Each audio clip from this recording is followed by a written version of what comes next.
Bonjour à toutes et à tous, bienvenue dans cette nouvelle vidéo dans laquelle j'aimerais aborder un exercice d'optique géométrique. Donc on va étudier le prisme en fait, de A à Z. Ça va être la première vidéo d'une série sur des thèmes un peu plus faciles que ce que j'ai abordé précédemment. L'idée c'est de m'adresser à un public un peu plus grand, un peu plus large, et voilà, apporter un peu d'autres outils pour si vous êtes par exemple en prépa ou en licence, voilà, essayer d'appuyer un peu sur des points du programme qui sont un peu plus proches du début de la sup que de la fin de l'aspect comme les dernières vidéos par exemple. Donc voilà, et n'hésitez pas encore une fois à rejoindre mon Discord, je vous mets le lien dans la description. C'est pour échanger autour des futures vidéos, puis même si vous avez des questions sur les vidéos ou plus généralement sur la physique ou les maths aussi, je répondrai avec grand plaisir. Donc voilà, on va commencer sans plus tarder avec donc, le prisme. Donc là, c'est le matériel avec lequel je pars. Donc en fait, j'ai deux dioptres, donc D1 et D2 comme ça, qui se coupent en un point O et qui forment un angle alpha. Et je considère un rayon lumineux qui provient d'une source S de la gauche et qui va percuter le dioptre 1 en un point I, formant avec la normale au dioptre un angle petit i. Voilà, l'angle réfracté, je le nomme petit r. Il est réfracté à l'intérieur du prisme, donc formant le rayon I'. Je note l'angle R' entre ce rayon et la normale au dioptre D2. Et puis, du coup, il y a un rayon émergent qui fait un angle I' avec la normale au dioptre D2 et qui va jusqu'à un point T que je considère à l'infini. Là, voilà, je ne m'intéresse pas trop. Voilà. Ensuite, je vais noter donc N, ça va être le point d'intersection entre les droites, donc la normale au dioptre D1 et la normale au dioptre D2. Et puis M, ça va être le point obtenu par prolongement des rayons incidents et émergents. Voilà, donc ça va être deux points de construction qui vont être utiles pour la suite. Et puis enfin, je note D, c'est la déviation du prisme, donc définie comme l'angle entre le rayon incident et le rayon émergent, comme ça.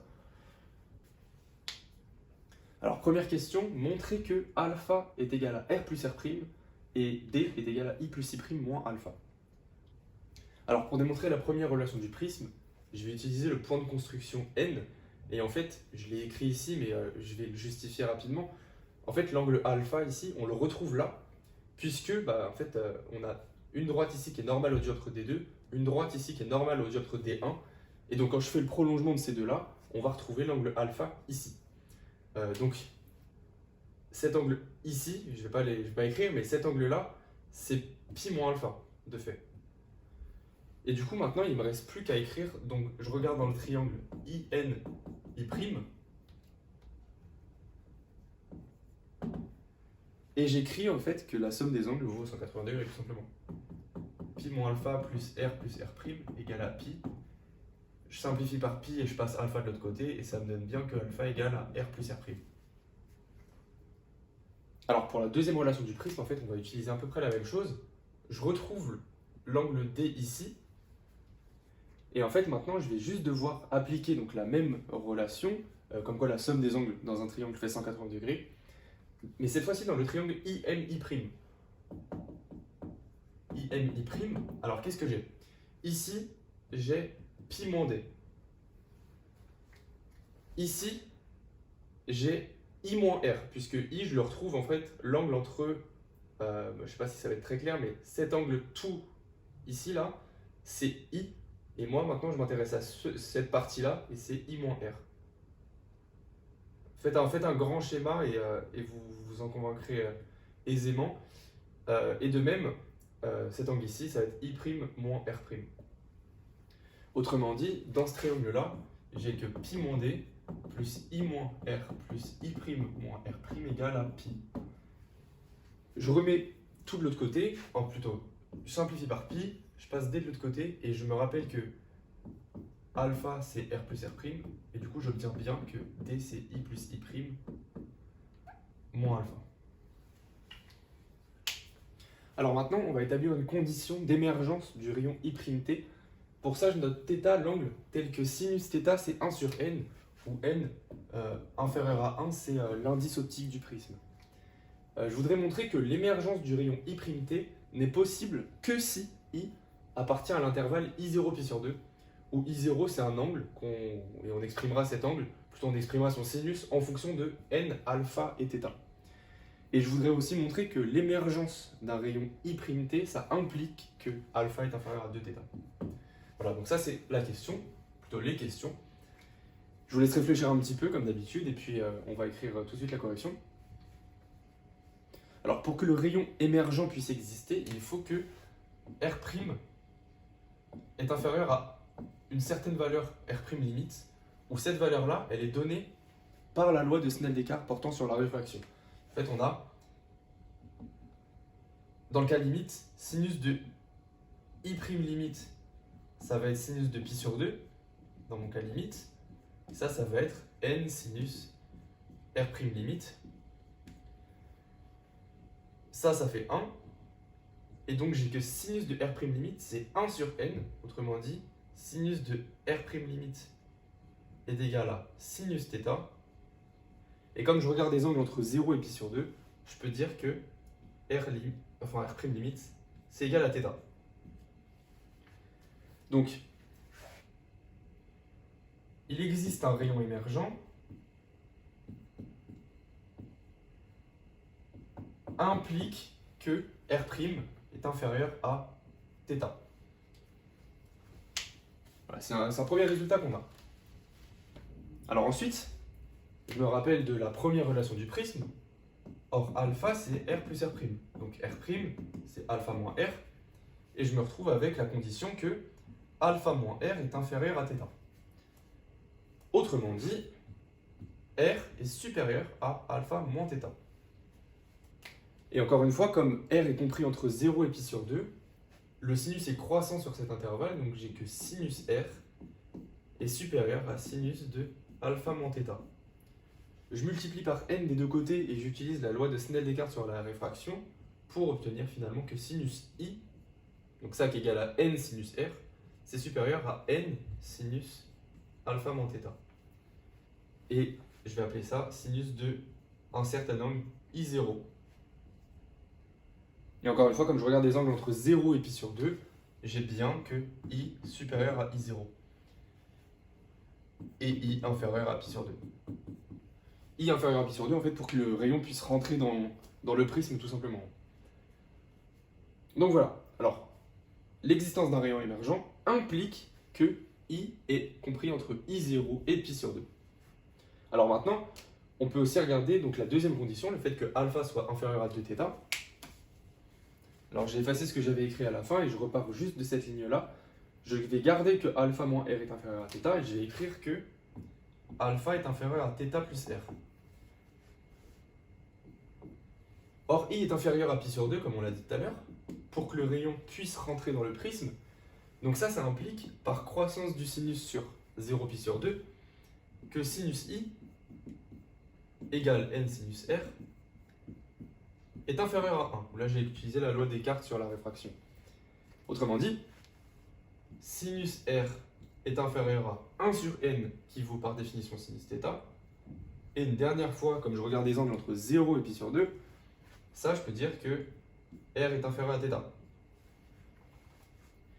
R est inférieur à θ, alpha est inférieur à θ plus R, donc alpha est inférieur à θ plus θ égale à 2θ. Et ça me fournit donc la deuxième condition, qui est donc une condition nécessaire. Si cette condition-là n'est pas remplie, alors il n'existe pas de rayon émergent. Alors, pour terminer l'exercice, le plus important en fait, on va vouloir démontrer qu'il existe un minimum de déviation, autrement dit, qu'il existe un angle petit i, un angle d'incidence, tel que la déviation, l'angle de déviation est minimal. Alors pour ça, l'idée ça va être de regarder la dérivée de d par rapport à i. Et ça, on va essayer de l'exprimer en fonction finalement des données du problème. Voilà. Donc, je vous laisse réfléchir un petit peu, et puis on va écrire la correction. Alors, on va commencer par partir des relations donc, données par la loi de Snell-Descartes sur la réfraction. Donc, sinus égale n sinus R et sinus I' égale à n sinus R'. Et on va dériver ces relations par rapport à I. Alors, ici on va avoir du cos I. Et on va dériver donc sinus R par rapport à I. Alors, ça, on peut le réécrire comme d de R sur dI fois d sur dr de sinus R, où je considère que R est fonction de I, donc je dérive ça comme une composée, et il va me rester d de R sur dI fois cos R. Donc ça, c'est une première relation que j'ai, que je vais pouvoir regarder dans un coin. Donc cos I égale n cos R, d de R sur dI. De même, cette fois-ci, ici, on va avoir que, donc, de la même manière, d de I' sur dI, d sur dI' sinus I' égale n d de R' sur dI, d sur dr' de sinus R'. Autrement dit, dI' sur dI fois cos I' est égal à n cos R' d de R' sur dI. Voilà, là ça va être deux relations qui vont nous être utiles. Donc je vais les réécrire dans un coin. Et maintenant, je vais repartir de mes relations du prisme.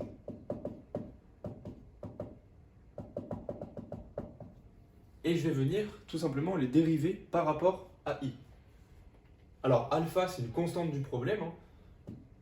C'est l'angle que forment les deux dioptres, donc c'est fixé.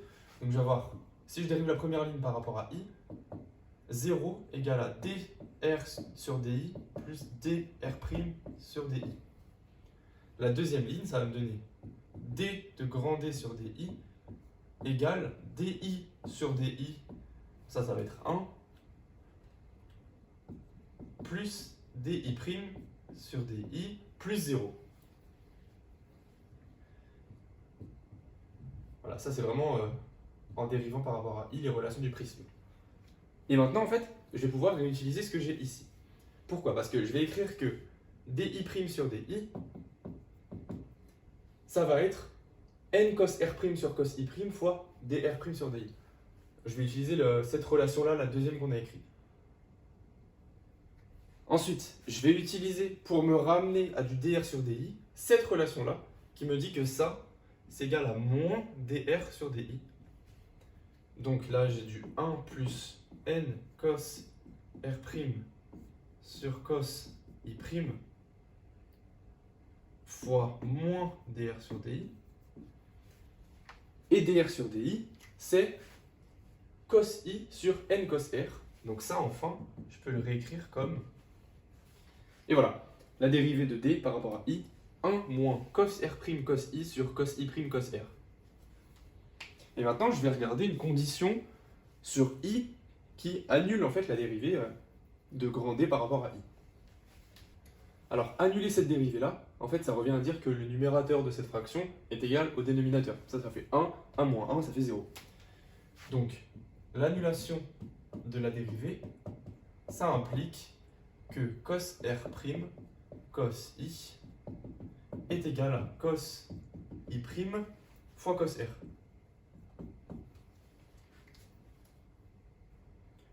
Alors là, il y a une petite astuce en fait, puisque l'idée, ça va être de se ramener à des sinus, parce que les sinus, on va pouvoir utiliser la loi sur la réfraction de Descartes, de Snell-Descartes. Donc là, pour obtenir des sinus, on va passer tout au carré. L'égalité est préservée, évidemment. Et donc, je vais réécrire partout 1 moins sinus carré R'. Et maintenant, j'utilise la loi, plutôt les lois sur la réfraction de Snell-Descartes, en disant que, donc on a que sinus R, c'est sinus I sur N, et pareil pour R', c'est sinus I' sur N. Et donc, il me reste 1 moins sinus carré I' sur N carré, facteur de 1 moins sinus carré I, est égal à 1 moins sinus carré I', facteur de 1 moins sinus carré I sur N carré. En développant tout ça et en simplifiant, on n'obtient que sinus I égale à sinus I', Et comme je regarde encore une fois des angles entre 0 et pi sur 2, ça veut bien me dire que I égale I'. Ainsi, pour I égale I', donc égal à une certaine valeur minimale, la déviation est minimale. Donc la déviation est minimale lorsque I égale I', autrement dit. Alors pour terminer, je note donc dm le minimum de déviation, et je voudrais montrer que n s'écrit comme cette fraction-là. En fait, l'avantage, c'est que cette fraction ne dépend plus que des paramètres constitutifs du prisme. On n'a plus d'équation qui fait intervenir I, R, I' ou R'. Et ça, c'est super intéressant, puisque en fait, une mesure du minimum de déviation va pouvoir nous donner directement un renseignement sur l'indice optique du prisme. Donc ça, c'est super intéressant. Alors, comment on démontre ça? Donc, je rappelle que dm, en fait, c'est obtenu pour I égale I'. Donc, autrement dit, c'est D en I égale I'. Donc ça, c'est 2i moins alpha. Mais du fait que I égale I', alpha, c'est R' plus R, c'est égal à 2R en fait. Puisque I égale I' implique R égale R'. Donc dm, c'est 2i moins 2r. Alors cette dernière égalité n'est pas très utile, puisqu'en fait, on peut réécrire avec cette égalité-là que I est égal à dm plus alpha sur 2. Je n'ai même pas besoin de parenthèse, puisque du coup on a deux nouvelles équations. On peut réécrire I comme dm plus alpha sur 2 avec cette équation-là, que je note petite étoile. Et avec l'équation double étoile, on peut noter que R, ça va être alpha sur 2. Et en fait, pour terminer, il suffit d'utiliser la loi sur la réfraction de Snell-Descartes, qui me dit que sinus I, c'est n sinus R, et on obtient exactement cette relation. Voilà, donc c'est tout pour cette vidéo. J'espère qu'elle vous aura plu, j'espère qu'elle vous aura été utile.